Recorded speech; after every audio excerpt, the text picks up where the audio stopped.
Amém, irmãos. Vamos ao nosso texto base, segunda carta de Paulo aos Tessalonicenses, capítulo 2, versículo 1 diz assim: Ora, irmãos, rogamo-vos, pela vinda de nosso Senhor Jesus Cristo e pela nossa reunião com Ele, que não vos movais facilmente do vosso entendimento, nem vos perturbeis, quer por espírito, quer por palavra, quer por epístola, como de nós, como se o dia de Cristo já estivesse já perto. Até aqui. Vamos orar. Senhor, nós oramos te agradecendo por tua palavra, oramos em nome de Jesus, pedindo que o Senhor venha com o teu poder, com a tua graça, me capacitando a transmitir a palavra de maneira bíblica e dando entendimento e sabedoria aos meus irmãos. No nome de Jesus, amém. Amém, irmãos. Veja, chegamos no principal capítulo dessa carta. Na verdade, 2 Tessalonicenses foi escrita com esse alvo. E qual era o alvo? Corrigir doutrinas erradas sobre a volta de Jesus.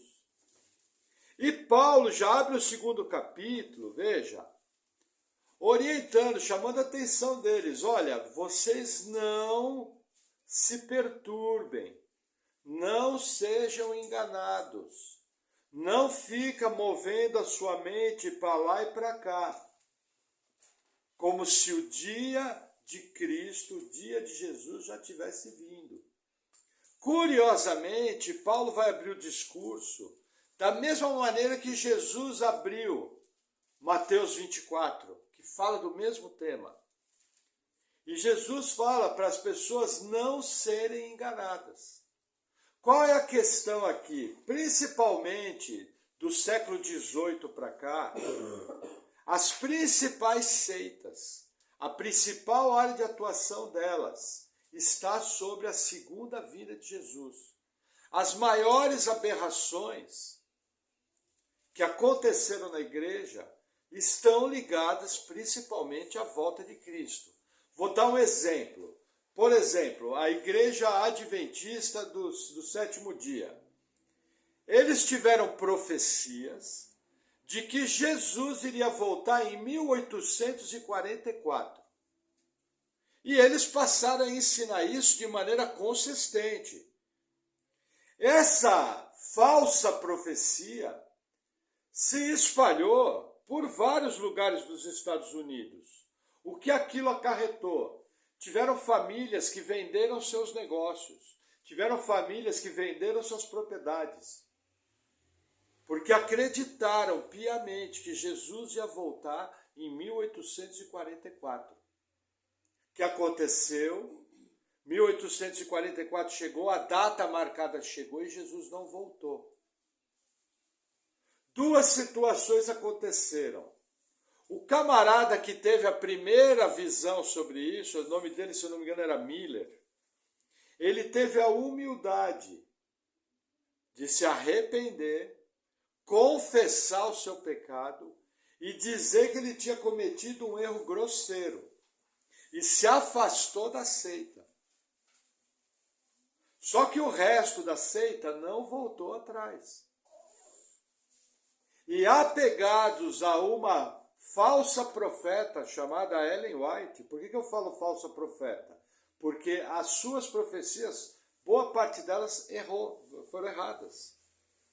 E a Bíblia me ensina que o verdadeiro profeta nunca erra.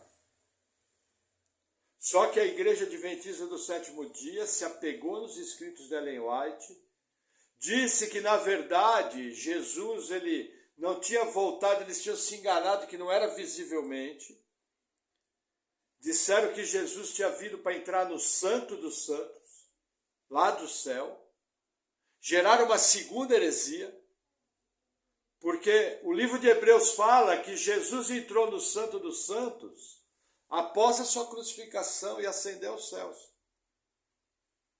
Ellen White diz que Jesus entrou no Santo dos Santos no século XVIII, século XIX. Eu pergunto, quem está mentindo, a Bíblia ou a seita dos adventistas do sétimo dia? Entendeu? e outras seitas sempre estão envolvidas. Se eu fosse enumerar aqui o que já se falou sobre a volta de Jesus, é algo impressionante. Então, assim, esse é um assunto delicado. Esse é um assunto que tem algumas visões com detalhes diferentes.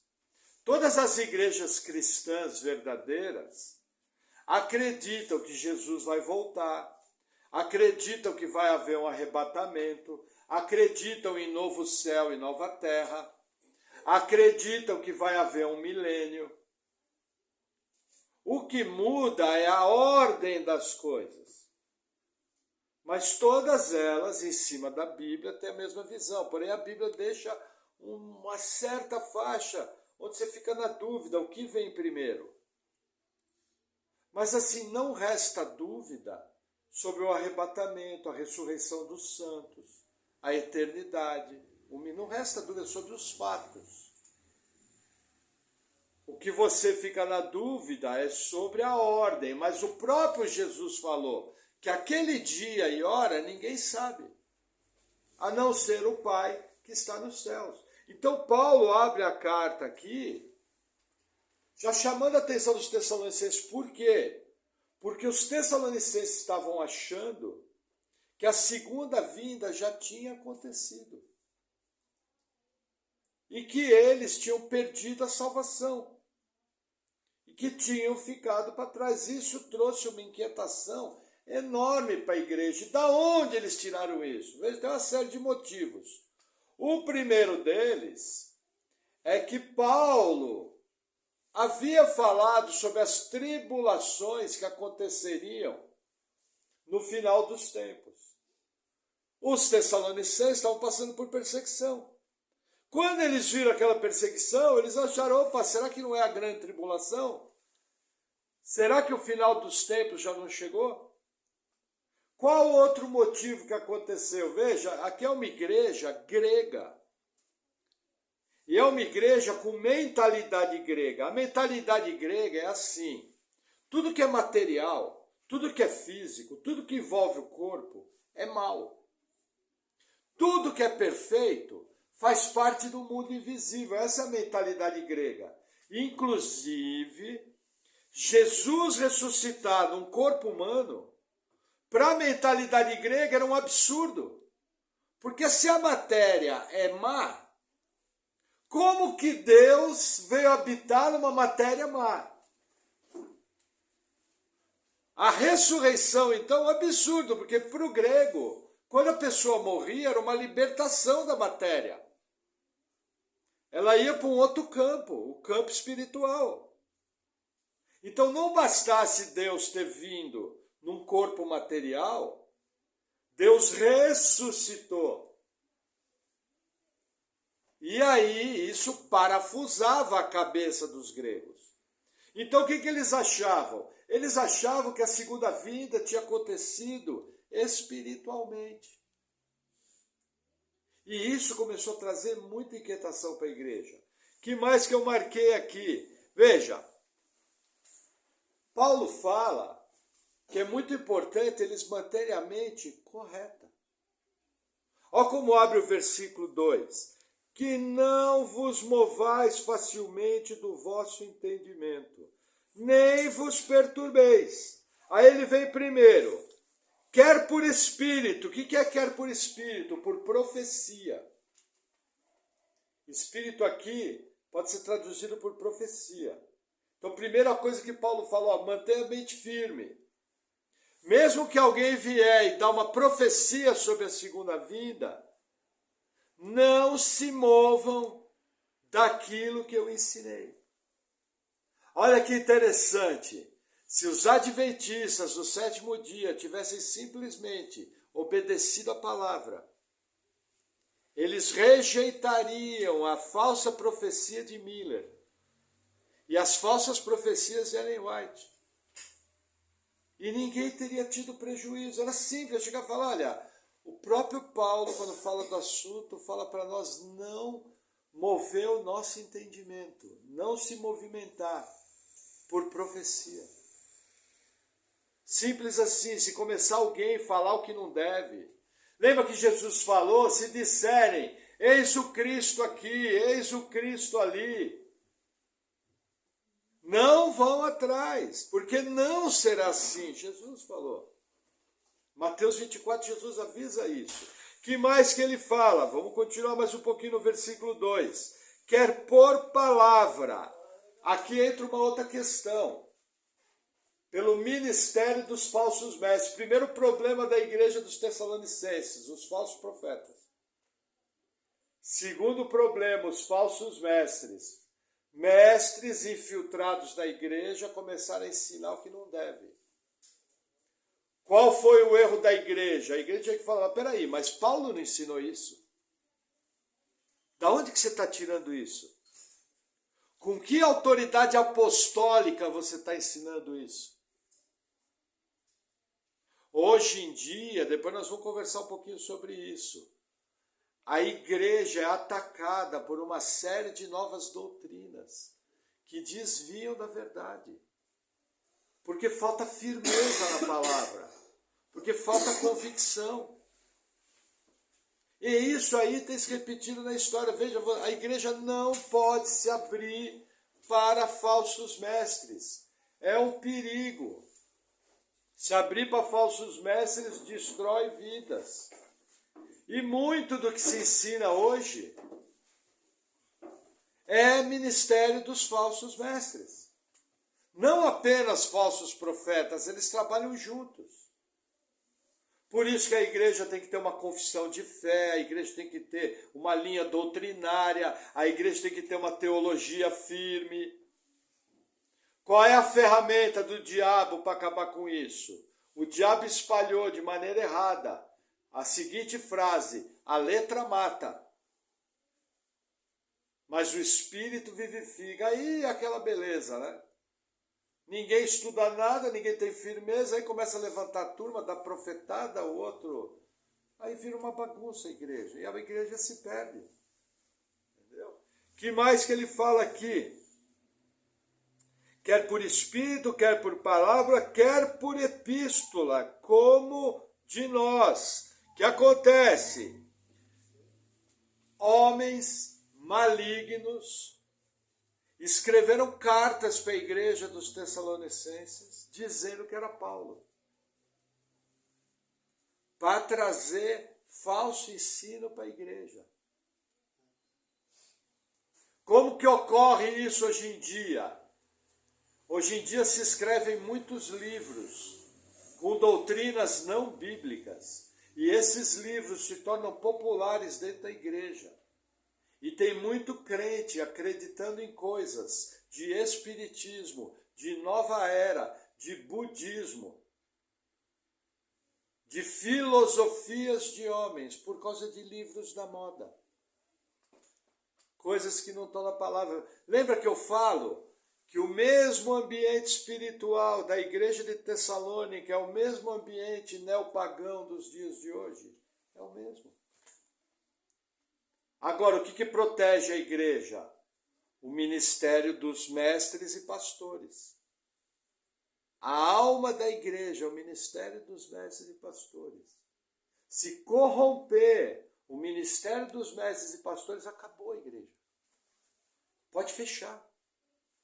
E se você um dia estiver num lugar e começar a ensinar coisas fora da igreja, fora da Bíblia, primeira coisa, você tem que exortar.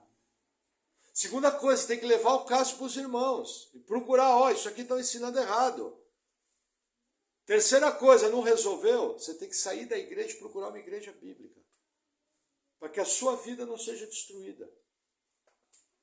Esse é o seu papel. E talvez os irmãos não imaginam o que tem de doutrina falsa na igreja brasileira, as mais variadas facetas. Infelizmente, o povo cristão acredita em tudo, menos na Bíblia. E tudo isso é por esses movimentos. Tem gente, por exemplo, hoje em dia, que se dá autoridade apostólica. Tem gente que se auto-intitula apóstolo. Veja, apóstolo. Só foram os 12 do Senhor, mais Paulo. Só. Judas morreu e foi substituído por Matias. Não existem mais apóstolos como os 12. Eles tinham autoridade de inspiração, mesma coisa, o fundamento dos apóstolos e profetas. Os profetas do Antigo Testamento e os profetas do início da igreja, eles eram infalíveis. Eles traziam revelações que não estava escrito no Antigo Testamento e que foram fundamento da igreja. Hoje eu já não preciso mais desse tipo de profeta. Esse tipo de profeta infalível, que trabalhou no fundamento, não existe mais. Como é que eu sei isso? Porque a Bíblia está escrita. O cânon está fechado. Eu não preciso de mais nenhuma nova revelação. Há alguns anos atrás, 20 anos, teve um movimento G12, de um pastor colombiano chamado César Castellanos. E ele dizia o seguinte, que ele tinha uma nova revelação para a igreja do Senhor. E os pastores caíram de pau, falaram, como você tem uma nova revelação se o cânon fechou? Com que autoridade você está dizendo isso? Só que ninguém parou para julgar. E muita gente foi atrás. E tem gente até hoje perturbada. Por causa disso. Porque faltou firmeza na palavra. Entendeu? É essa situação que Paulo nos mostra aqui. Tudo isso apenas em um tema. Segunda vinda do Senhor. Imagina o resto. Veja, uma das coisas importantes para você saber da segunda vinda. Jesus falou, não temais. Porque tem gente que fica perturbado por causa da segunda vinda de Jesus. Eu já vi pessoas chegarem e falando, nossa, mas eu tô pensativo naquele projeto que eu vou fazer, porque pode ser que Jesus volte até o final do ano. Eu já ouvi isso várias vezes. Bom, então você deveria parar para pensar que pode ser que você morra amanhã cedo. Pode ser que você morra daqui a 5 minutos, então não vai viver mais. O que é mais fácil, você morrer ou Jesus voltar? Vou garantir para você morrer. Então se for para andar com medo, eu não saio nem da cama de manhã. Não vou fazer projeto nenhum, porque eu posso morrer daqui a 10 minutos.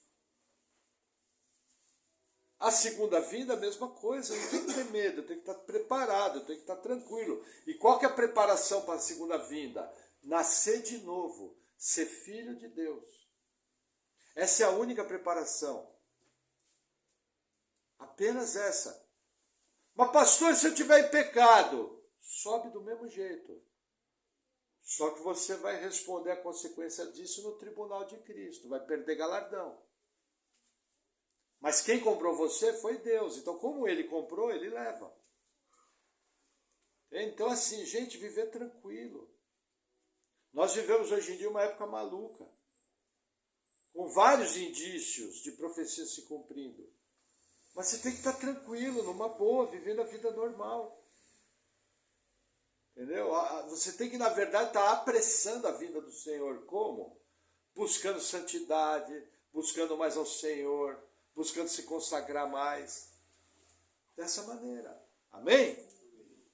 Vamos lá. Vamos voltar agora. Eu estava querendo dar essa introdução, mas eu quero voltar novamente no versículo 1. Entendeu? Então vamos lá.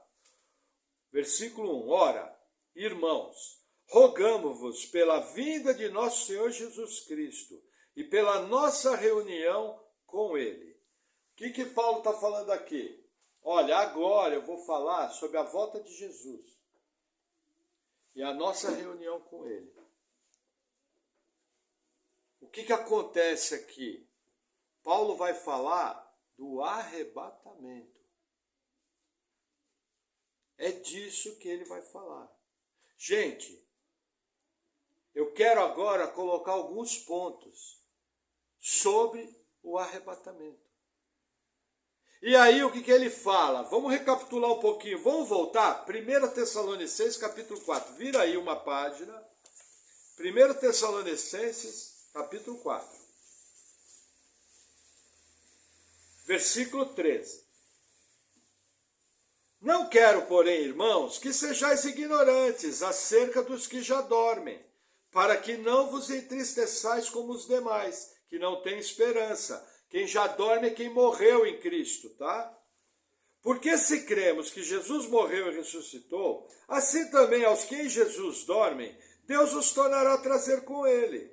Dizemo-vos, pois, isso, pela palavra do Senhor, que nós, os que ficarmos vivos para a vinda do Senhor, não precederemos os que dormem, porque o mesmo Senhor descerá do céu com alarido e com voz de arcanjo e com a trombeta de Deus, e os que morreram em Cristo ressuscitarão primeiro. Depois nós, os que ficarmos vivos, seremos arrebatados juntamente com eles nas nuvens, a encontrar o Senhor nos ares, e assim estaremos sempre com o Senhor. Portanto, consolai-vos uns aos outros com essa palavra. Primeira informação, entenda, a volta do Senhor é como um grande quebra-cabeça, é como um grande mosaico. Cada escritor bíblico teve uma parte da revelação.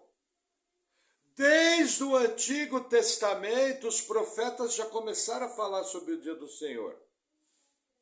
Agora, isso que Paulo está falando aqui, é a primeira vez que está sendo falado. O que Paulo está falando? Olha, quanto quem já morreu em Cristo, não se preocupe. Porque Jesus vai vir com voz de arcanjo, a trombeta vai tocar, e os que morreram em Cristo vão ressuscitar primeiro. Depois nós, os que estivermos vivos, vamos encontrar com o Senhor nos ares. E aí todo mundo vai estar junto com Jesus para sempre. Qual a informação que eles tinham até aqui? A informação que eles tinham até aqui é que apenas haveria uma ressurreição. Só que eles não sabiam como ia funcionar, como ia ser, de que maneira ia ser, não tinha detalhe nenhum.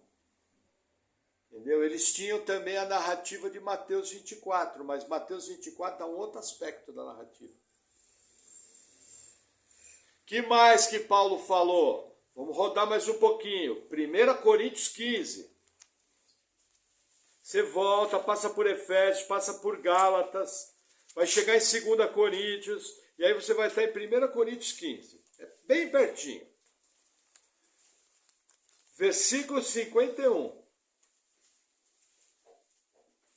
Paulo começa assim: eis aqui vos digo um mistério. Vamos fazer uma pausa aqui. O que é mistério? Mistério é algo que nunca foi revelado ao povo de Deus e que está sendo revelado agora. Sempre que você vê na Bíblia, eis que vos digo um mistério. Entenda, é a primeira vez que aquele assunto vai ser falado na Escritura. Ninguém imaginava. Então, quando eu vejo essa frase, eis que vos digo um mistério, eu tenho que ligar a antena. É um assunto novo que está começando. E olha o que Paulo vai falar. Versículo 51, continuando. Eis que vos digo um mistério. Na verdade, nem todos dormiremos, mas todos seremos transformados. Ó, Paulo adiciona mais uma informação.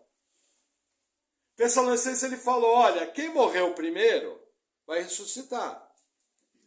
E nós vamos encontrar com Jesus no Ares, que está vivo. Mas aí Paulo traz mais uma informação, só que todo mundo vai ser transformado. Não vai ser com esse corpo. É uma informação nova. Qual a informação nova? Na eternidade nós vamos ter um corpo diferente. É um mistério. E aí continua, 52. Num momento, num abrir e fechar de olhos. Gente, tem gente que fala que o arrebatamento é num piscar de olhos. Mentira! O que é num piscar de olhos é a transformação do corpo. É instantâneo. Quando Jesus vier, você vai ser transformado instantaneamente, num momento. Entendeu? É a ressurreição que é instantânea. Amém? Aí vamos seguir. No momento, num abrir e fechar de olhos, ante a última trombeta, porque a trombeta soará. Opa, entrou mais uma informação. Tessalonicenses, Paulo falou, a voz do arcanjo, ao soar de trombeta. Aqui entrou uma informação nova, a última trombeta. Só que eu tenho que entender que isso aqui foi escrito na década de 50. Ninguém sabia quantas trombetas tinha. Só se sabia que era a última. Na década de 90, quando João recebeu a revelação do Apocalipse, todo mundo passou a saber quantas trombetas tinha, 7. A última trombeta é a 7ª. É uma informação nova. Paulo está me situando e João está definindo. Percebe o quebra-cabeça? São informações novas. E aí, os mortos ressuscitarão incorruptíveis e nós seremos transformados. Mais uma informação. Tessalonicenses, os mortos ressuscitarão. Coríntios, incorruptíveis.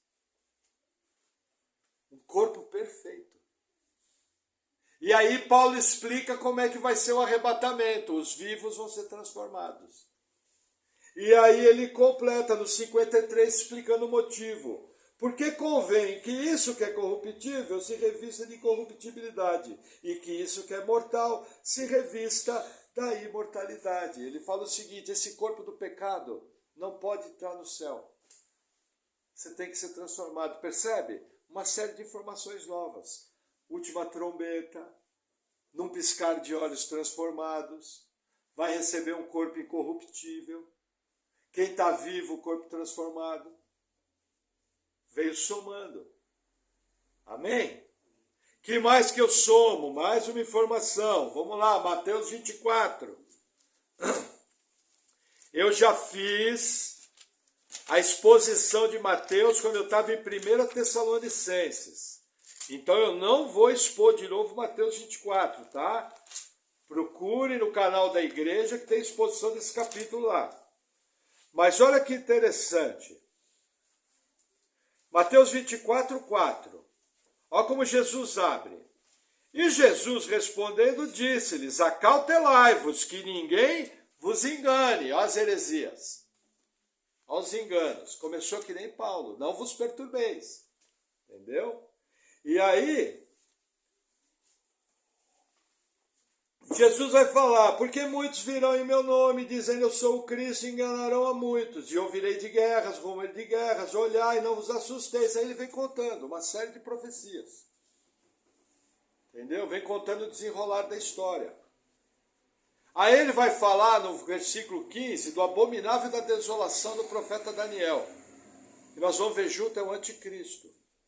Só que o ponto que eu quero pegar de Jesus na somatória está no versículo 29. Versículo 27. Diz assim, porque assim como o relâmpago sai do Oriente e se mostra até o Ocidente, assim será também a vinda do Filho do Homem. Porque onde quer que estiver o cadáver, ali se ajuntarão as águias. Eu pergunto, quem é o Filho do Homem? Jesus. O que Jesus está falando aqui? Da vinda dele. Qual a informação que tem? O relâmpago do Ocidente ao Oriente. Eu pergunto, o relâmpago do Ocidente ao Oriente parece oculto? Se eu pegasse um relâmpago e clareasse todo o céu de fora a fora, pareceria oculto? Mas alguém já ouviu a história aqui de um arrebatamento oculto?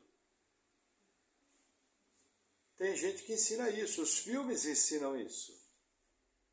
Nós estamos com algum problema. Esse arrebatamento oculto aqui da Bíblia, o relâmpago vai do Ocidente ao Oriente, é um sinal claro. Não bastasse isso, segura aí na cadeira, Jesus falando, né? Será que Jesus sabia o que estava falando? Será que Jesus sabia o que estava falando? Tá, vamos lá. 29. E logo depois da aflição daqueles dias, opa, entrou mais uma informação. A aflição.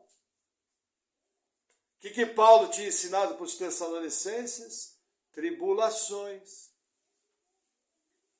Tem muito crente que pensa que não vai ter aflição nenhuma antes da vinda do Senhor. Não vai ter tribulação, vai ser tirado antes. Não é o que Jesus está ensinando aqui. Ele fala bem claro, e depois da aflição daqueles dias, ele continua no texto, o sol escurecerá, a lua não dará sua luz, as estrelas cairão do céu, e as potências do céu serão abaladas. Então aparecerá no céu o sinal do Filho do Homem, e todas as tribos da terra se lamentarão, e verão o Filho do Homem vindo sobre as nuvens do céu, com poder e grande glória. E ele enviará os seus anjos com rijo clangor de trombeta, os quais ajuntarão seus escolhidos desde os quatro ventos, de uma a outra extremidade nos céus. O que Jesus está falando aqui? Do arrebatamento. Paulo ensinou que a gente ia encontrar com ele aonde? Nos céus. Jesus ensinou que vai encontrar com ele aonde? Nos céus. Mas, pastor, me disseram que aqui era a segunda vinda de Jesus.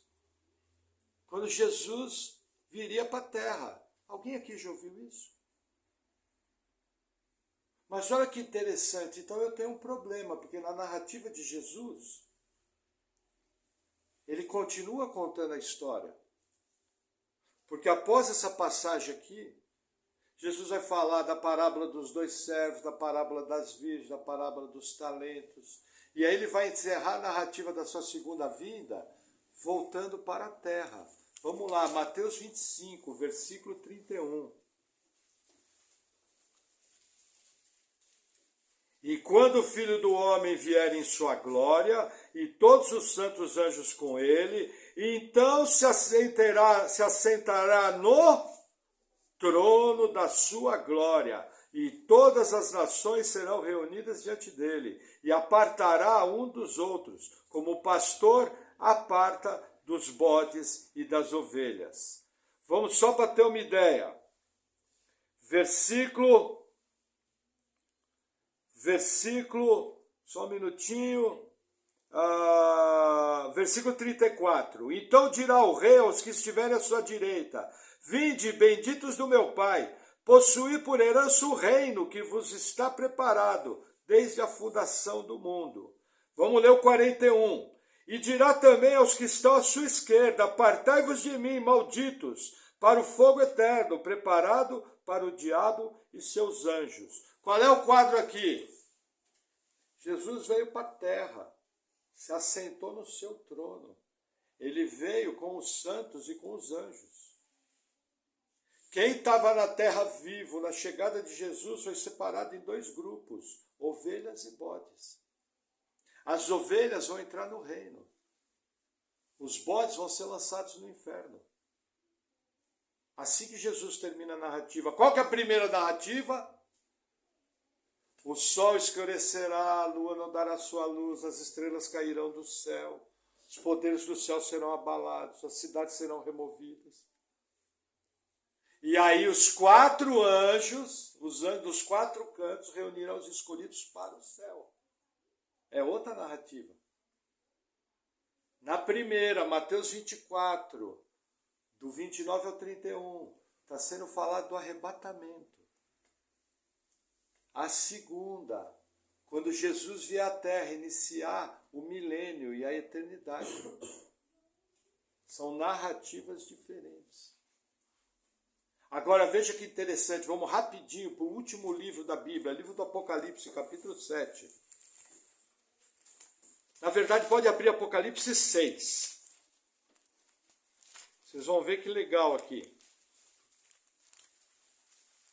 João também fala desse assunto.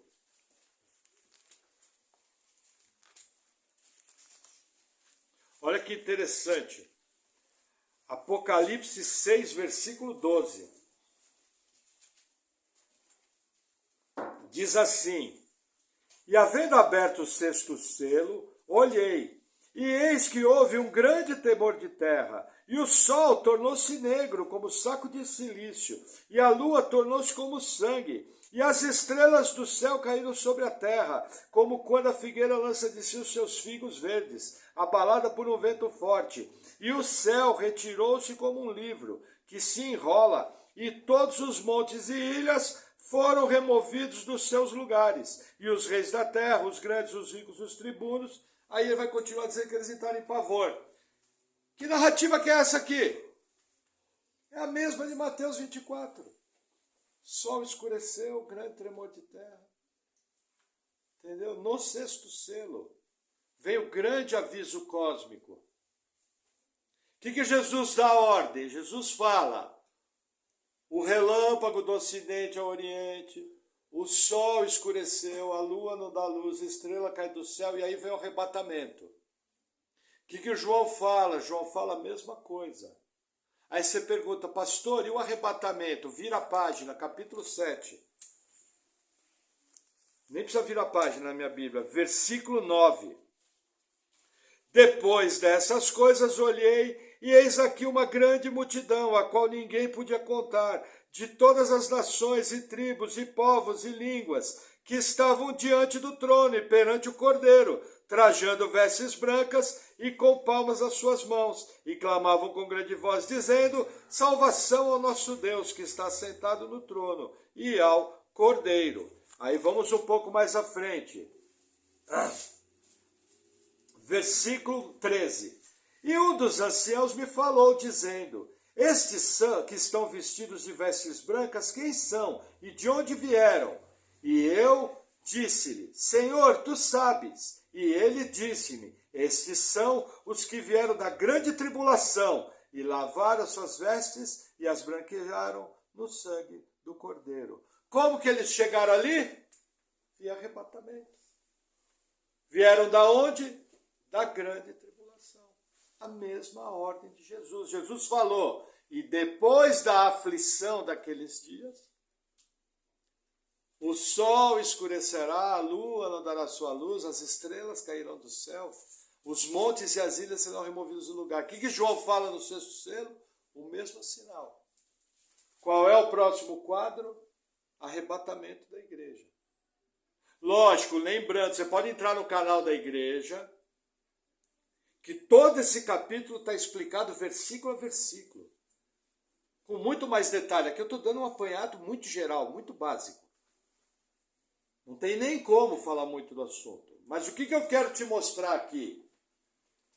A grande discussão é a ordem dos fatos. Por exemplo, no Brasil, 90% das igrejas ensinam o seguinte: que o arrebatamento vai acontecer antes da tribulação. Vai ensinar que a igreja não passa pela tribulação. Primeiro arrebatamento, depois o chamado dia do Senhor, e depois a segunda vida e a eternidade. 90% das igrejas brasileiras ensinam isso. Essa visão tem mais ou menos 200 anos, é a visão dos filmes. Outra visão que tem, que é a visão dos irmãos presbiterianos, metodistas, algumas igrejas reformadas. A visão que João Calvino tinha, a visão que Martinho Lutero tinha. Entendeu? Martinho Lutero entendia de Bíblia? E Calvino entendia de Bíblia? E Santo Agostinho entendia de Bíblia? Maior teólogo da história, Agostinho de Hipona. Todos eles pensavam o quê? Que toda a igreja passava pela tribulação e no final acontecia o arrebatamento e começava a eternidade. Essa visão pós-tribulacionista. Aí tem uma terceira visão. A grande tribulação se divide em 3 anos e meio, 3 anos e meio. O anticristo vai se manifestar no templo na metade da tribulação. Quando ele vai se tornar o abominável da desolação de que fala o profeta Daniel. Mateus 24:15. Essa visão ensina o seguinte, que o arrebatamento acontece no meio da tribulação. Então tem aparentemente primeiros 3 anos e meio de paz. Aí o anticristo se manifesta como abominável da desolação. Assim que ele se manifesta, acontece o arrebatamento. Aí tem os outros 3 anos e meio que é de juízo de Deus. Essa é a terceira visão. Aí você pergunta, e o pastor, o que acha? Veja, eu entendo, eu estudo Apocalipse há mais ou menos 24 anos. Há mais ou menos 30 anos surgiu uma visão nova, que ensina o seguinte, que a igreja vai passar pela tribulação, e na última trombeta, que é para lá do meio da tribulação, acontece o arrebatamento. E aí Deus vem com o julgamento das taças moendo tudo. Como é que chama essa visão? Chama visão arrebatamento pré-ira. O que ela ensina basicamente? Ela vai na linha de Mateus 24, vai na linha de Tessalonicenses 2. Como que é essa linha? Falsos cristos, guerras, rumores de guerras, pestes, fomes, sereis perseguidos por causa do meu nome, trairão uns aos outros, o amor de muitos esfriará. O abominável da desolação vai se manifestar, a besta, vai se assentar no templo de Deus, vai haver o sistema de crédito 666, vai perseguir os santos, conforme o profeta Daniel fala, conforme Apocalipse fala. E aí, num determinado momento, acontece o arrebatamento. A partir do arrebatamento, é o dia da ira de Deus sobre o mundo. Aí morre tudo. O que essa visão ensina? Nós, igreja, vamos passar pela tribulação. Nós, igreja, vamos ver o anticristo ascender. Nós, igreja, vamos ver a perseguição aumentar. Nós, igreja, vamos ver a apostasia. Nós vamos começar a estudar isso a partir da próxima palavra.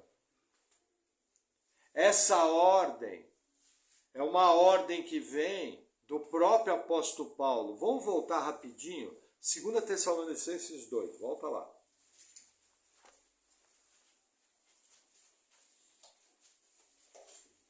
Eu só vou ler o versículo, mas não vou pregar ele. Eu vou pregar ele semana que vem. 2 Tessalonicenses 2, versículo 3. Não, vamos ler o 2 para dar sentido. Que não vos movais facilmente do vosso entendimento, nem vos perturbeis, quer por espírito, quer por palavra, quer por epístola, como de nós, como se o dia de Cristo estivesse perto. Ninguém de maneira alguma vos engane, porque não será assim, sem que antes venha a apostasia e se manifeste o homem do pecado, o filho da perdição, o qual se opõe e se levanta contra tudo que se chama Deus ou se adora, de sorte que se aceitará como Deus no templo de Deus, querendo parecer Deus.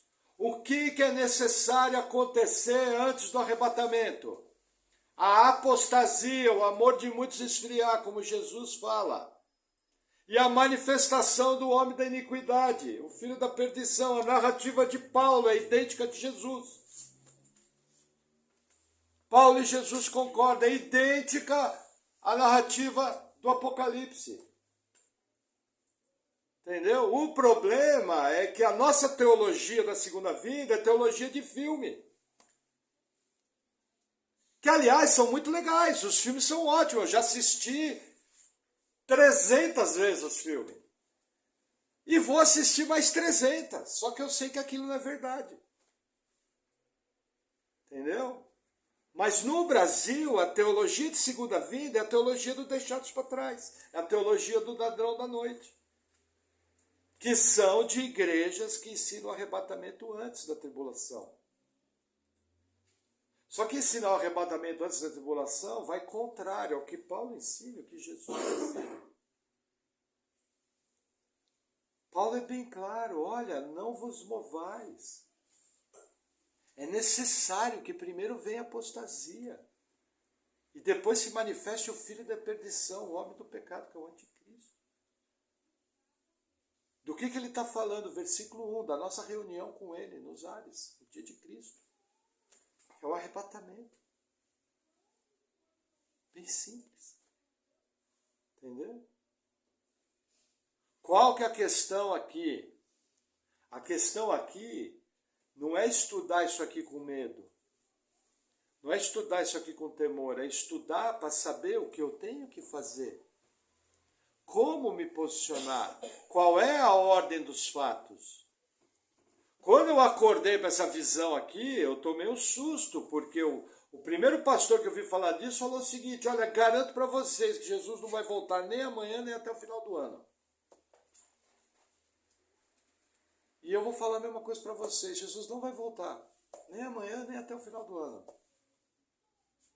Porque existem coisas para acontecer. Existem profecias para ser cumpridas. Nós vamos ver um grande líder mundial ascender. Até que vai chegar um momento, esse grande líder vai ser adorado como um Deus. Vai se assentar no templo de Deus. Vai perseguir a igreja. Vai matar alguns crentes. Entendeu? Outros vão ser livres, porque Deus vai livrar as asas da grande águia. Deus preparou lugar no deserto. Entendeu? A grande maioria da igreja, Deus vai livrar. Entendeu? Mas alguns vão receber o dom do martírio. Mas a grande questão aqui é eu me posicionar de maneira bíblica. Porque tem um versículo que eu tenho que parar para pensar. E esse versículo eu vou encerrar a palavra. Apocalipse 3:10. Diz assim, carta à igreja de Filadélfia. Porque guardaste a palavra da minha paciência, eis que vos guardarei da hora da provação que há de vir sobre todo o mundo. Qual que é a grande questão? Você ser uma testemunha fiel de Cristo. Você suportar a tribulação, você se apegar com Deus de todo o seu coração. Se você assim o fizer, você vai ser guardado pelo próprio Deus, é uma promessa. Deus é confiável naquilo que Ele promete? Agora deixa eu te explicar qual é o problema. Quem não é confiável sou eu e você. Porque qualquer coisa a gente balança, qualquer coisa a gente se afasta, qualquer coisa a gente desanima, qualquer coisa a gente faz biquinho. Então quando eu estudo escatologia tem um grande nome, santidade, consagração, busca do Senhor, amor pela igreja, amor pela vida cristã. Fazendo isso eu vivo tranquilo, porque o próprio Deus vai me guardar. Amém? Vamos orar? Senhor, obrigado por tua palavra, que nós possamos estar tranquilos, com uma vida consagrada, te buscando em santidade, e que de verdade o Senhor seja o primeiro em nossas vidas. Perdoa a nossa falta de compromisso, perdoa a nossa falta de amor e de zelo, que nós possamos estar andando em vitória, sendo transformados dia após dia à imagem do teu Filho. No nome de Jesus, amém. Amém, irmãos?